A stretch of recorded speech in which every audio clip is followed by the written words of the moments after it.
চলেন আপনাকে সাথে এমন একখান রেসিপি শেয়ার করবো যা দিয়ে আপনি 2-3 প্লেট ভাত খেয়ে ফেলতে পারবেন এক বসাতে। কথা বেশি না করে রান্না শুরু করে দিলাম। শুরুতে দুটো বেগুন কেটে নিতে হবে, একটা নিলেও হবে, আমি তরকারি বেশি খাই তাই দুটো নিছি। বেগুনটারে কাটে চিড়ে চিড়ে দিচ্ছি যাতে মশলাগুলো ওর মধ্যে যায়।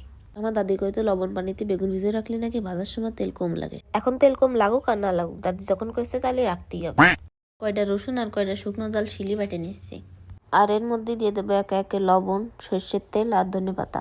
শীতকাল, থাল বাসন তো আমারই ধোয়া লাগবে, তাই মশলাগুলো শিলিয়ে মাখাই নিলাম। শিলতে ধুতেই হবে, তার একখান প্লেট নষ্ট করবো কেন। এবার বেগুনগুলোর মধ্যে ঠেসে ঠেসে মশলাগুলো দিয়ে দেবো। এবার ফ্রাই প্যানে মেলা করে তেল দেবো। তেল গরম হয়ে যাওয়ার পর একে একে ওই বেগুনগুলো দিয়ে দেবো। এ দেখে কাঁচাই খাই ফেলতে ইচ্ছা করতে। চুলোর আঁচটা একটু কম রাখতে হবে, নাইলে বেগুনের মশলাগুলো পুড়ে যাবে আর বেগুনগুলো কাঁচা থেকে যাবে।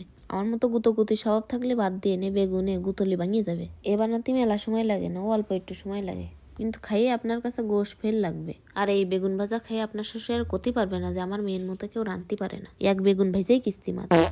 এবার একখান বোম্বাই জাল আর 2 হাঁড়ি ভাত নিয়ে বসে পড়েন খাতি।